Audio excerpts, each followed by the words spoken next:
Bismillahirrahmanirrahim. Assalamualaikum warahmatullahi wabarakatuh. Alhamdulillahirobbilalamin. Pada kesempatan kali ini, di sini dalam video ini saya akan membahas sedikit terkait perbedaan antara cerai talak dan cerai gugat. Nah, di sini saya mengambil referensi dari buku yang berjudul Analisis Jurisprudensi karya Dr. Haji Muhammad Faujan Januari MAG.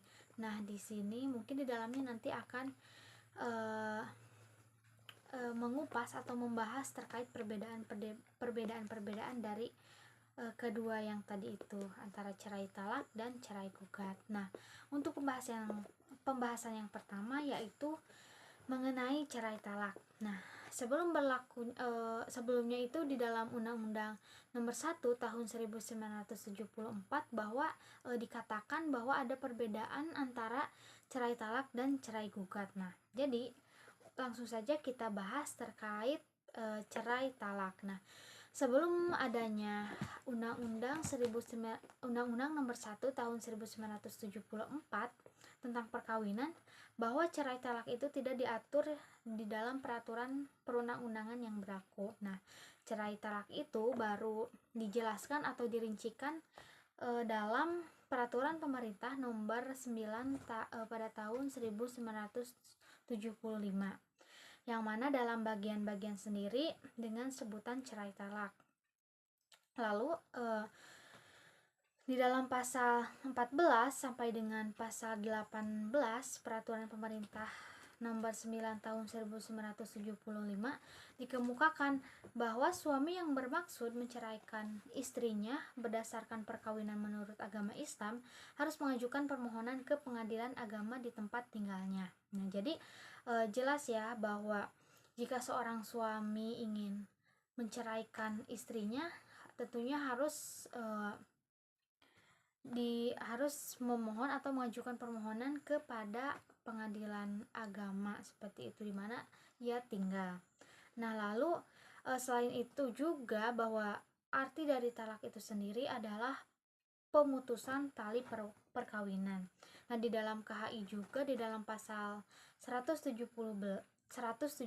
bahwa pengertian talak adalah ikrar suami di hadapan sidang pengadilan agama. Lalu berdasarkan Undang-Undang Nomor 1 Tahun 1974 tentang perkawinan, pada pasal 66 ayat 1 dijelaskan bahwa seorang suami yang beragama Islam yang akan menceraikan istrinya harus mengajukan permohonan kepada pengadilan untuk mengadakan sidang guna penyaksian ikrar talak. Nah, jadi jelas juga ya di dalam Undang-Undang Nomor 1 Tahun 1974 pada pasal 66 ayat 1 bahwa jika seorang suami yang beragama Islam ingin menceraikan istrinya harus mengajukan ke pengadilan untuk mengadakan sidang, yang mana nanti si seorang suami itu menjatuhkan talak atau mengucapkan ikrar di hadapan para hakim ataupun di dalam persidangan.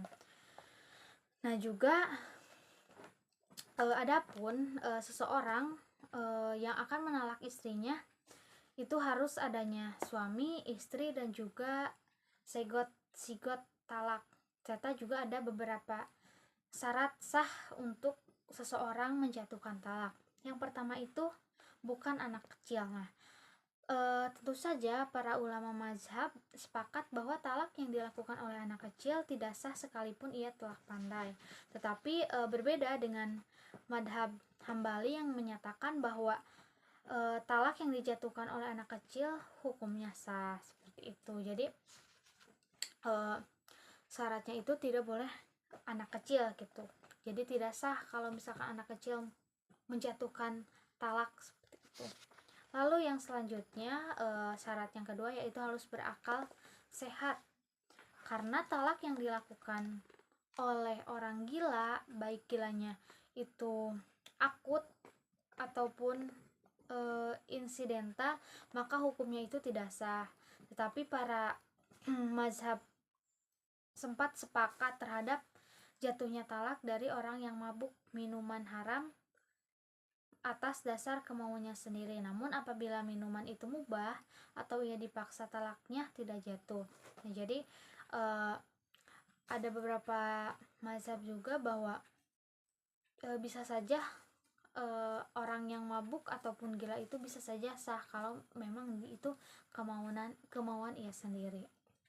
Lalu yang selanjutnya, tidak harus ada kehendak sendiri. Nah, jadi untuk menjatuhkan talak itu harus ada kemauan dari diri sendiri. Nah, sebagaimana hadis Nabi yang mengatakan bahwa ketentuan hukum dicabut dari orang yang terpaksa. Seperti sabda Nabi yang artinya ketentuan hukum dicabut dari umatku yang melakukan perbuatannya karena keliru, lupa atau dipaksa. Lalu yang selanjutnya itu tidak boleh dipaksa. Jadi kalau misalkan kita diancam oleh seseorang harus menalak istri kita, maka untuk menjatuhkan talaknya itu tidak sah. Lalu yang selanjutnya orang yang sedang marah, sebagaimana hadis Nabi yang menyebutkan tidak sah talak dan tidak sah memerdekakan budak yang dilakukan dalam kemarahan yang sangat. Jadi kalau misalkan seorang suami marah, menjatuhkan talaknya itu ketika marah, maka itu tidak sah, karena mungkin bisa saja karena nafsu, ataupun yang namanya marah itu kan kata-kata yang keluar dari mulut kita itu kadang tidak sengaja gitu, seperti itu. Jadi tidak sah kalau misalkan seorang suami menjatuhkan talak ketika marah. Lalu yang selanjutnya bersenda gurau. Berdasarkan firman Allah dijelaskan bahwa talak itu harus dilakukan dengan azam, bertetap hati, bukan dengan bersenda gurau atau main-main. Kalau misalkan kita bercanda, misalkan seorang suami itu bercanda tentang talak gitu, maka talaknya itu tidak sah, maka harus ada dari diri sendiri gitu, gak ada main-main ataupun bersenda gurau. Lalu yang selanjutnya itu orang yang tersalah atau lupa. Berdasarkan hadis Nabi, dibebaskan hukum atas orang-orang yang tersalah, lupa, dan dipaksa orang. Tentu talak ini sia-sia, artinya tidak dijatuhkan talak orang yang dipaksa. Nah, jadi misalkan ada nih seseorang mempunyai penyakit atau memang pelupa, maka talaknya itu tidak sah. Nah, mungkin tadi seputar cerai talak. Nah, selanjutnya itu terkait cerai gugat. Nah, pengertian dari cerai gugat merupakan cerai yang didasarkan atas adanya gugatan yang diajukan oleh seorang istri agar perkawinan dengan suaminya itu menjadi putus. Nah, jadi kebalikannya, kalau tadi cerai talak si suami yang ingin menceraikan istrinya. Nah, kalau misalkan cerai gugat itu si istri mengajukan gugatan untuk menceraikan suaminya. Lalu dalam Undang-Undang Nomor 7 Tahun 1989 tentang Peradilan Agama secara khusus diatur hal yang berkenaan dengan pemeriksaan sengketa perkawinan, terutama perceraian. Pada dasarnya, hal tersebut telah diatur pada Undang-Undang Nomor 1 Tahun 1974 tentang perkawinan dan telah dilengkapi dengan aturan pelaksanaan Peraturan Pemerintah Nomor 9 Tahun 1975 tentang pelaksanaan undang-undang. Nah, jadi cerai gugat itu seperti yang tadi dikatakan, bahwa cerai gugat itu si istri yang mengajukan gugatan untuk menceraikan suaminya. Lalu dalam pasal 73 Undang-Undang Nomor 7 Tahun 1989 tentang pengadilan, bahwa pengulangan tersebut dimaksud untuk menyelesaikan dinamika tata cara pemeriksaan perkara perkawinan ke arah menjembatani tuntutan praktik dan kesadaran masyarakat, terutama untuk melindungi pihak istri dalam mempergunakan hak mengajukan gugatan perceraian seperti yang diungkapkan penjelasan pasal 73 ayat 1.